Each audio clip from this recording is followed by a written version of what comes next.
And while most Democrats are going all in clearly on defending Abrego Garcia, others, maybe a few, having second thoughts. That's right. Democrat Congressman from Texas, Henry Cuellar, telling another network, quote, with all due respect, when you're talking about bringing somebody, and I know there were due process questions, that was in Maryland and now El Salvador, I don't know if that's the right issue that Democrats should be focusing on right now.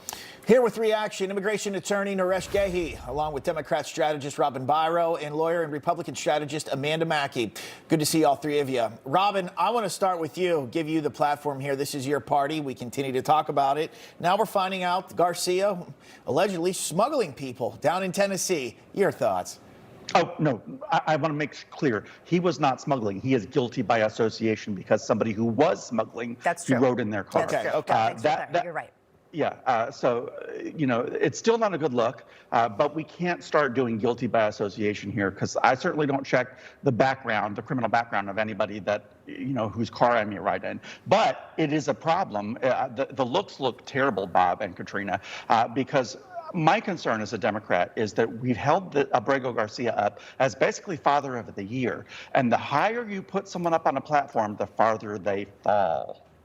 Very good point there. And I will just quote a cliche here, tell me who your friends are. And well, I'll tell you who you are. So again, no, we shouldn't assume guilt by association, but it's just in terms of those are the types of people Abrego Garcia was hanging out with. Again, that doesn't do much to further his claims that he is not a member of any sort of illegal gang. So I just want to put that there.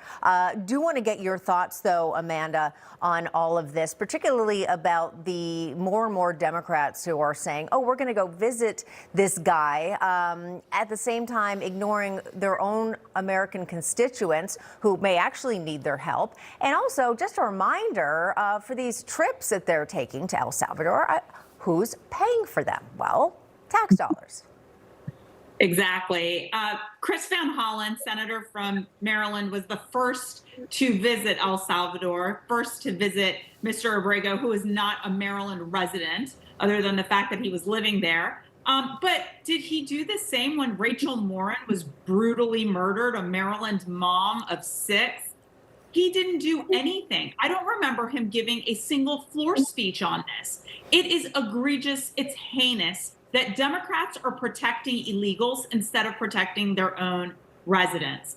Just another example, unfortunate example. Yesterday in Maryland, an illegal killed another Maryland mom. We talked about it. Where was the outrage? Where was the outrage by Chris Van Hollen? So this pilgrimage to El Salvador to go protect these criminals, these horrible criminals, I think the proof of this will be seen in the next midterm election when they lose badly, because I can already see the commercials coming from the Republican side. Good point.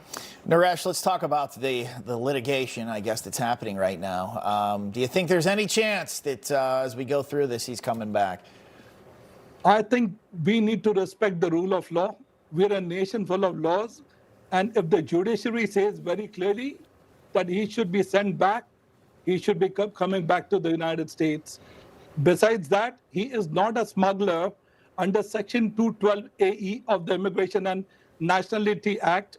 And things are being blown out of proportion here, especially because he was driving a car and you are acting under your master's control when you're driving a person from one place to another.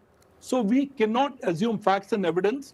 This is a clear-cut case wherein he should have not even been sent back, especially because he had protections under the withholding of torture under the Immigration and Nationality Act. All right, got to leave it there. Naresh, Robin, Amanda, good to see you. Thanks for coming on. Always a pleasure. Thank you.